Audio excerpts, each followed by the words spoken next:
Monqolların gəlişi ərəfəsində Azərbaycandakı siyasi vəziyyət necə idi? Hər şey haradan başladı? Bu əslində bütün hekayənin açarıdır. Başlamazdan əvvəl qeyd etmək çox vacibdir ki, o dövrdə Azərbaycanda vahid mərkəzləşmiş bir dövlət yox idi. Feodal pərakəndəliyi, yəni. Tamamilə. Feodal pərakəndəliyi hökm sürürdü. Təsəvvür edin ki, ərazidə Eldənizlər, yəni Atabəylər var, Şirvanşahlar dövləti var. Aha. Marağada isə Afsunqurilər sülaləsi hakimiyyətdə idi. Yəni, bir neçə fərqli güc mərkəzi var idi. Və bu pərakəndəlik yəqin ki, gələcək işğallar üçün, belə deyək, zəmin yaradırdı. Məsələ, vahid bir cəbhə yox idi. Yaxşı, elə isə birbaşa hadisələrin mərkəzinə keçək. Monqolların Azərbaycana o ilk kəşfiyyat xarakterli yürüşü. Bu nə vaxt və kimin rəhbərliyi ilə baş tutdu? Bu yürüş 1220-1222-ci illərdə məşhur Monqol sərkərdələri Cəbə və Subutayın başçılığı ilə həyata keçirildi. Bu yürüş zamanı hansı şəhərlər daha çox zərər çəkdi? Yəqin ki, bəzi şəhərlər dağıntıdan yayına da bildi. Bəli, təbii ki.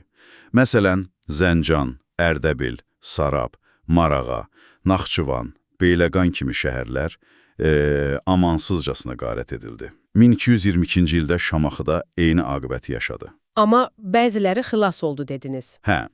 Bəzi şəhərlər ya güclü müqavimət göstərdi, ya da xərac verməklə dağıntıdan, yəni xilas oldu. Məsələn, Təbriz. Təbriz bəli mənbələrdə bu xüsusi qeyd olunur. Təbriz 3 dəfə hücuma məruz qalsa da işğal edilmədi.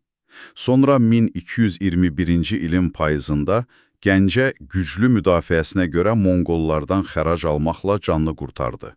Dərbənd də var idi deyəsən. Düzdür, Dərbənd də 1222-ci ildə işğal olunmadı.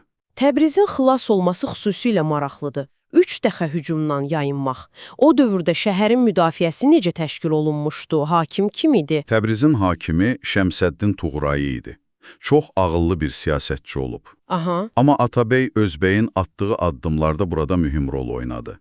O, məsələn, 1220-ci ildə Monqollara xərac verdi. 1221-ci ilin yazında isə Naxçıvana qaçdı. Yəni bir növ müqavimətsiz təslimiyyət? Tam olaraq yox. Həmin ilin payızında Monqollar ikinci dəfə Təbrizə hücum edəndə Şəmsəddin Tuğrayı yenidən xərac ödəyərək şəhəri xilas etdi. Ağıllı diplomatiya işlətdi. Yürüşün xronologiyası, yəni ardıcıllığı necə idi? Digər şəhərlərin taleyi barədə nə deyə bilərik? Ardıcıllıq belə idi. Zəncan, sonra Ərdəbil, Sərab, Təbrizə ilk hücum, sonra Muğan, Gürcüstan. Gürcüstana da hücum ediblər. Bəli, ona da gələcəyik. 1221-ci ilin yazında Təbrizə ikinci hücum oldu və Marağa tutuldu. Sonra Təbrizə üçüncü hücum. Ard-arda. Bəli. Ardınca Ərdəbil yenidən işğal edildi. Bu artıq üçüncü hücumdan sonra baş verdi. Sonra Naxçıvan, 1221-ci ilin payızında çox çətinliklə Beyləqan, daha sonra Gəncə, Şamaxı və Dərbənd hədəf alındı. Onu da deyim ki, Monqollar Gəncədən sonra Gürcüstana da hücum etmişdilər. Bəs Gürcüstana hücumun xüsusi bir səbəbi var idi, yoxsa sadəcə yol üstü idi? Xeyr, çox dərin bir strateji səbəbi vardı. Əsas məqsəd Gürcü çarı 4-cü Georgi ilə Atabəy Özbəyin ittifaq bağlamasına mane olmaq idi. Parçala və hökmranlıq et taktikası. Tamamilə. Və Monqollar bu məqsədə çatdılar. Onları ayrı-ayrılıqda məğlub etdilər. Bütün bu hadisələrin yekununda bu birinci Monqol yürüşünün Azərbaycan üçün ümumi nəticələri nə oldu? 3 əsas, yəni faciəvi nəticəni qeyd etmək olar. Birincisi, ölkənin iqtisadi, mədəni və ictimai həyatına çox ağır bir zərbə vuruldu. İkincisi? İkincisi, mövcud feodal pərakəndəliyi daha da dərinləşdi. Hamı bir-birindən daha da uzaqlaşdı. Üçüncüsü isə yəqin ki, müdafiə qabiliyyətinin zəifləməsi idi. Məhz elə.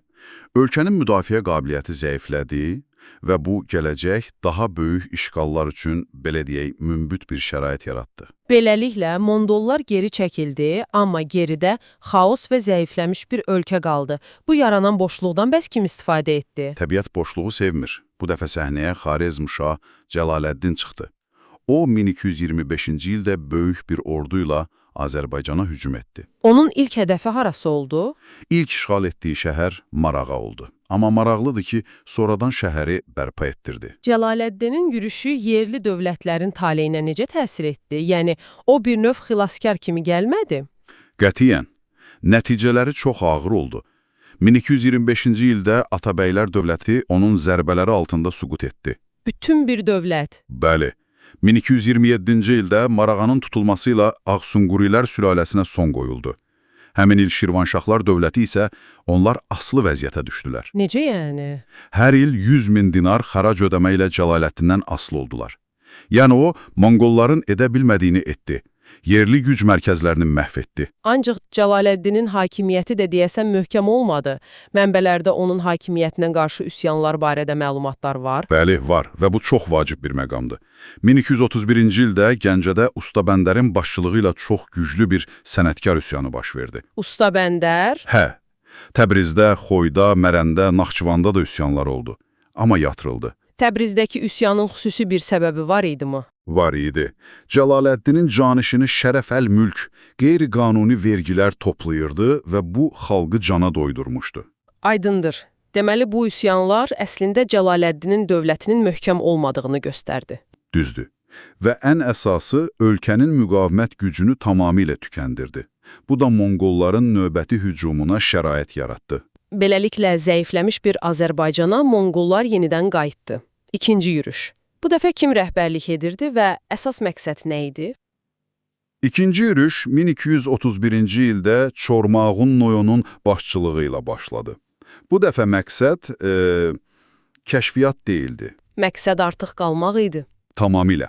Azərbaycanda möhkəmlənmək idi. Yürüş də Rey və Həmədan şəhərlərinin tutulması ilə başladı. Bu dəfə şəhərlərin işğalı necə getdi? Birinci dəfə xilas olan Təbrizin taleyi xüsusilə maraqlıdır. Monqollar 1231-ci ildə Marağanı, daha sonra isə Təbrizi tutdular. Bu dəfə niyə belə asan oldu? Səbəb çox sadə və faciəvi idi. Şəhərin müdafiəsinin təşkilatçısı, o diplomatik zəka sahibi Şəmsəddin Tuğray artıq vəfat etmişdi. Deməli, bütün sistem bir adama bağlıymış. Bəli, bu da onun nəticəsi oldu. Bəs Gəncənin aqibəti, onların güclü müdafiəsi var idi axı. Gəncə 1235-ci ildə işğal edildi. Amma necə? Şəhərin əhalisi o qədər güclü müqavimət göstərdi ki, nə baş verdi? Məğlub olacaqlarını anladıqda, əmlakları və evlərinin düşmən əlinə keçməməsi üçün özləri yandırdılar. Öz şəhərlərini özləri. İnanılmazdı. Bəli, bu hadisədən sonra şəhər 1235-ci ildən 1239-cu ilə qədər 4 il xaraba vəziyyətdə qaldı. Azərbaycanın tam işğalı nə vaxt və hansı hadisə ilə başa çatdı? Son nöqtə harada qoyuldu? 1239-cu ildə. Dərbənd qalasının tutulması ilə Monqollar Azərbaycanın işğalını tamamilə başa çatdırdılar. Və yeni bir dövr başladı. İşğaldan sonra Azərbaycan necə idarə olunmağa başladı? İdarəçilik sistemi necə idi? 1239-1256-cı illərdə Azərbaycan, belə deyək, Ali Monqol xaqanlığının tərkibinə daxil edildi. Yəni, birbaşa mərkəzə tabe idi. Bəli, ərazi xaqan tərəfindən təyin olunan canişinlər vasitəsilə idarə olunurdu. Bəs yerli feodalların statusu necə oldu? Onlar hakimiyyətlərini qoruya bildilərmi? Qoruya bildilər, amma şərtlərlə. Öz mövqelərini saxlamaq üçün müəyyən şərtlərə əməl etməli idilər. Hansı şərtlər idi onlar? Birincisi, Monqollara mütəmadi xərac və qiymətli hədiyyələr verməli idilər.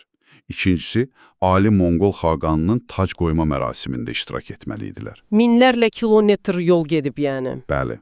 Və ən vacibi isə hər dəfə yeni xaqan seçiləndə öz malikanələrini idarə etmək üçün ondan yarlıq almalıydılar. Yarlıq, bu nə deməkdir? Yarlıq xanların verdiyi yazılı sərəncəm, yəni fərman idi. Bu fərman sahibinə həm toxunulmazlıq, həm də müəyyən imtiyazlar verirdi. Amma əslində bu, onların asılılığının simvoluydu. Yəni, öz torpağını idarə etmək üçün yad bir hökmdardan icazə almalıydın. Məhz elə.